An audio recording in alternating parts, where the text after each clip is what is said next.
on Gilbert's show, Stephen A said, "Oh, I thought in the moment this was about Bronny. It wasn't until I saw what LeBron's conversation, mouth somewhat covered, mouth not, with Richard Jefferson, that I knew this was actually about what I had said about him as a father."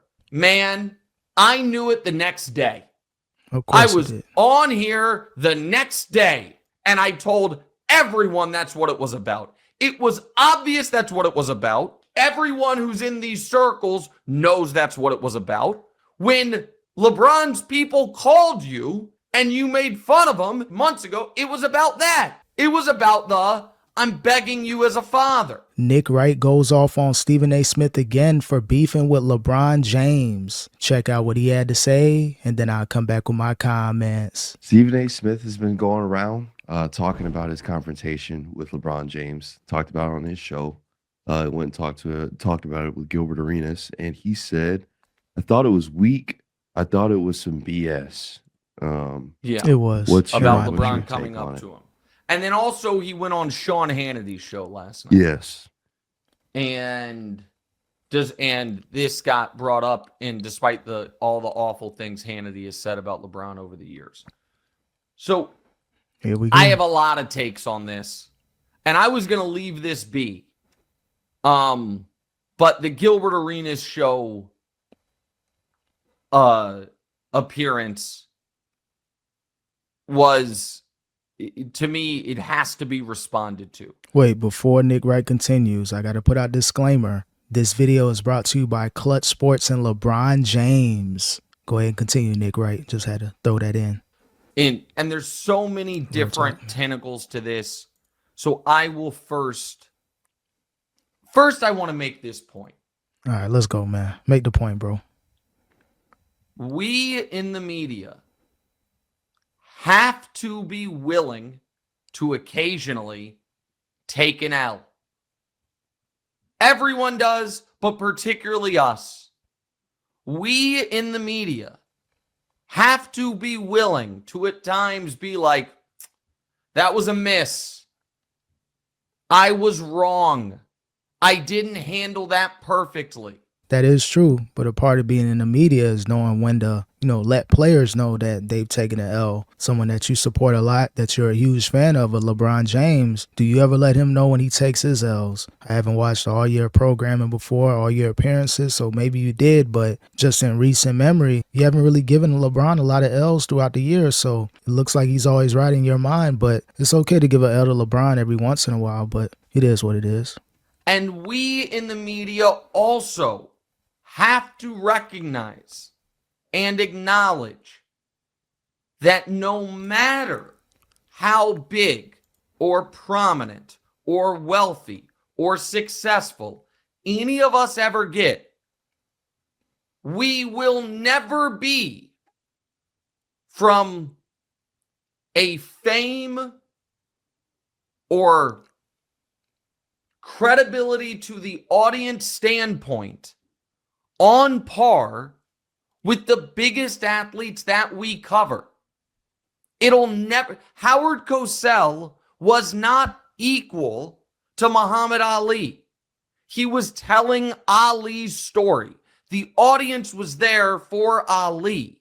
Bob Costas was not equal to Michael Jordan. He's telling Michael Jordan's story. That's true.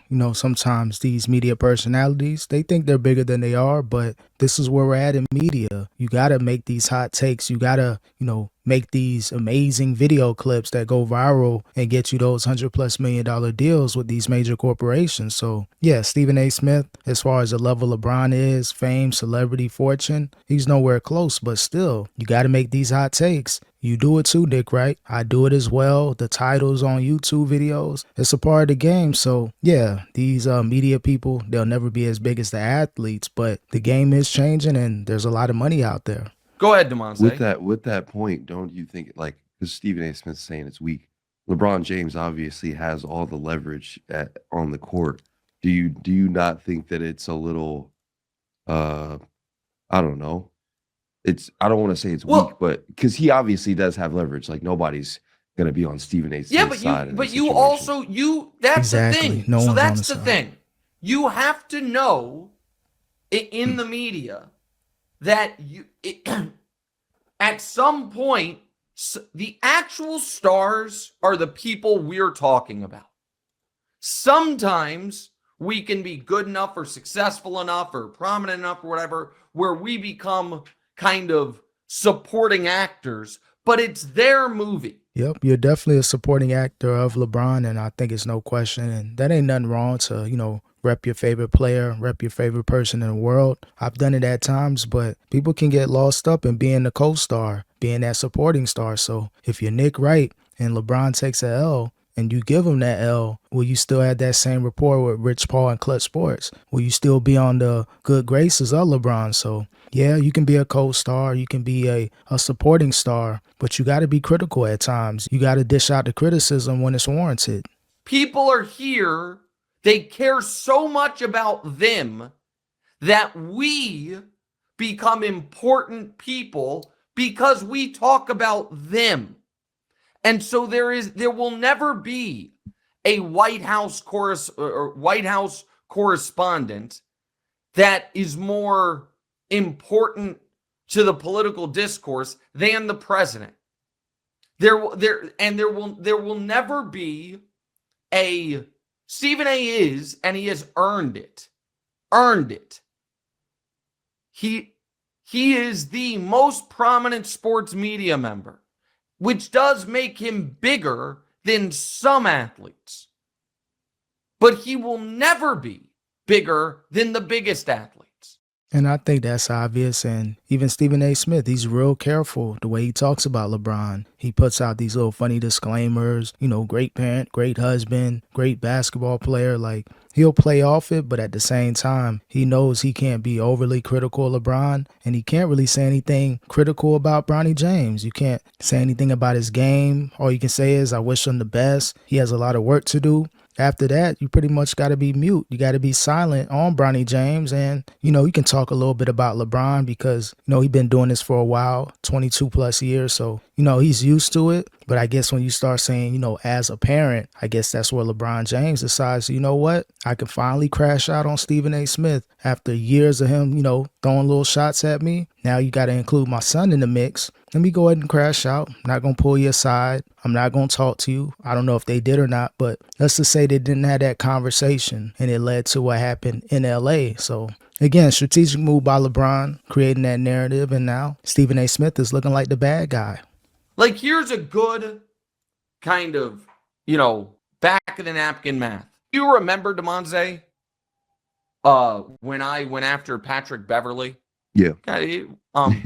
That is, I think, two people on kind of equal footing. But think about why that is. Yeah. You have me. I'm just saying we're about on equal footing. Me, someone who's probably near the bottom of the top 10 in my field, and someone like him who's near the top of the bottom 10 in his field. I like how you move the goalposts a little bit, that, media members, they'll never be, as high up as athletes, but let's throw in a Patrick Beverly to where, career-wise, he wasn't known as the best, maybe one of the top 5 defenders, but, let's try to, throw this in the mix to kind of, move the goalposts a little bit as far as what you said, a few minutes ago, but I get it. I know this whole conversation is really about Stephen A. and LeBron, but got to include a little fluff in there before you make your true argument. And that's where we meet. Yeah. So you've got to, and there was another little jab at Patrick Beverly fit in there. Because he's Patrick Beverly, not LeBron. It is. So no, I don't think it's unfair for LeBron to press him to respond. We all and here is the other thing. You got to be prepared in the moment with how you're going to respond. If you get checked, and this idea, I told the story, confronted is too strong, but questioned by Jalen Hurts' mom night before the Super Bowl. She was totally within her rights. I've told the story before. I have nothing but good things to say about her. And one of Yeah, at the end of the day, Steven, he did get checked. He may have been caught off guard. He didn't keep that same energy like he did on the Gills Arena podcast and on his podcast. He was really, standing on a different type of energy. But, in the moment, I don't think Stephen A. Smith ever thinks he'll get ran up on like that. And maybe by it being LeBron, he was kind of lost for words, didn't know what he was talking about at the time. But again, you got to be ready at all times. So I agree with Nick Wright on that. If you're going to talk that talk, you got to be able to walk that walk within the moment. I'm going to go ahead and say I have a hard time fully buying. On Gilbert's show, Stephen A. said, essentially, my producers made me address it. I didn't want to. My producers made me address it. Bro, that's not how that works. Now, as far as Stephen A. being reluctant to talk about this, he did look a certain way media-wise. He looked like he got shook, got punked by LeBron, so I wouldn't want to talk about that either on national TV. But if you're Stephen A., you just signed for $100+ million. They got to make a return on their investment. They need about 100 of these moments within the next 5 years to, justify paying you that amount of money. So, of course, yeah, you're going to have to talk about certain things you may not want to talk about as long as it's within the realm of Disney and ESPN. So, yeah, that was kind of weird hearing Stephen A. Smith not wanting to address it when he addressed plenty of things before within the media. But again, you got paid all that money. You're going to have to talk that talk, Stephen. We all know that. Like, it's not how that works on First Things First. I can't imagine that's how that works on First Take. I cannot imagine, and I do not think that anybody really believes like there is anything on that show that Stephen A's like, I do not want to do this. And they're like, sorry, you have to. Come on, man. That's not. Yeah, again, that was kind of weird. And I'm surprised Stephen A. Smith took that angle. He was looking a little shook, a little off, the first day or two after that incident with LeBron. His energy was off. He was very monotone. Didn't really have that Stephen A. energy. I don't know if that was calculated to kind of sway the audience from him looking like the bad guy, but whatever happened or whatever approach he tried to take, it didn't really work. He had a better chance with the same energy he had with Gil on his show and on his podcast. He should have just kept that energy when he seen LeBron James, in my opinion. Not crash out, don't lose your money, but be ready at all times and stand on business. You shouldn't have to go back and forth with your producers and be like, I don't want to talk about this, knowing that this was a basketball moment and you got to talk about this. Not like that's not a thing. Like maybe the day after a finals game, if someone was like, I don't want to talk about the basketball game, they might be like, well, you have to. And if not, we're going to that's not a thing. And the other thing was this, because on Gilbert's show, Stephen A. said, oh, I thought in the moment this was about Bronny. It wasn't until I saw what LeBron's conversation, mouth somewhat covered, mouth not, with Richard Jefferson, that I knew this was actually about what I had said about him as a father. Man, I knew it the next day. Of course I was on here the next day, and I told everyone that's what it was about. It was obvious that's what it was about. Everyone who's in these circles knows that's what it was about. When LeBron's people called you and you made fun of them, it was months ago. It was about that. Yeah, it may have been, may have not. Who knows? You just never know with Rich Paul, Clutch Sports. They got a lot of power within the media. I'm sure they called Nick Wright and vented to him and be like, you know what? We don't like what Stephen A. Smith is saying, and just be prepared to, when we run up on him, it's going to be problems. You just never know what happens. Not saying that's what for sure happened with these conversations. Maybe they tried to reach out to Stephen A. He didn't really go in detail, but he did throw that out there that he got calls from Rich Paul and Clutch Sports. Hopefully he elaborates a little bit more, but but I just think this story is starting to fade away. This is probably like another week or so within the media cycle. And then people are going to move on to the NBA playoffs. But calls have been made to Stephen A. Smith probably recently, but maybe he's like, you know what? I'm going to stand on business and I'm going to keep talking. And who knows? Maybe LeBron was like, that was the final straw. I got to pull up on you. You just never know. It was about I'm begging you as a father. So it's okay to say, I was caught off guard. He was. Didn't really know. And then the other part of it, like, again, and I say this every time and I'll say it again, and it's so funny that I texted with Stephen A. the morning before this all happened. So, like, I think this happened a week ago today. I actually texted with Stephen A. that morning, so before it all happened, obviously. I have, and I'm still using current present tense, I hope, a good relationship with him. But not at all. I have to be fair here, because I'm not hesitant ever on this platform or on the TV show, really, to criticize colleagues if I think they're dead wrong. I can't just have the guys that I really like or my friends or whatever be like, sacred cows here, especially when this is the story that continues to be the story.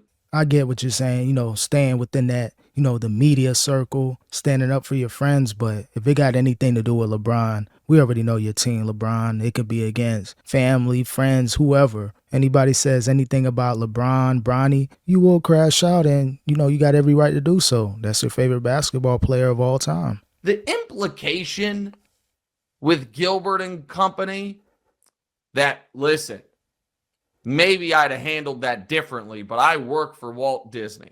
Come on, man. Yeah, about like the fighting, or like I was gonna. I mean, that's what it seemed like was being implied. I thought the same. And like, interesting. I mean, like, come on, man. Like, listen, Stephen A., to his credit, has gotten in great shape and did like a real boxing thing, and would be even he's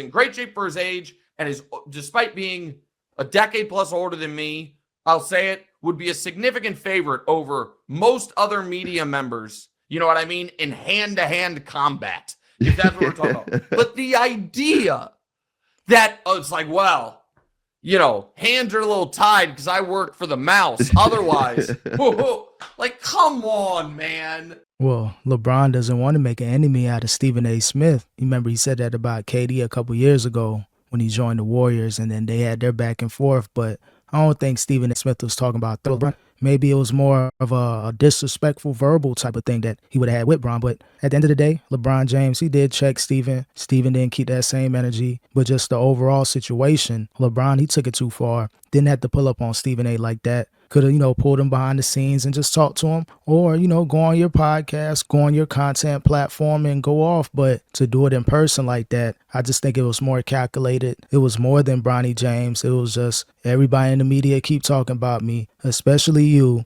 You threw my son in the mix, so now I got the right to crash out on you. Great move by LeBron James.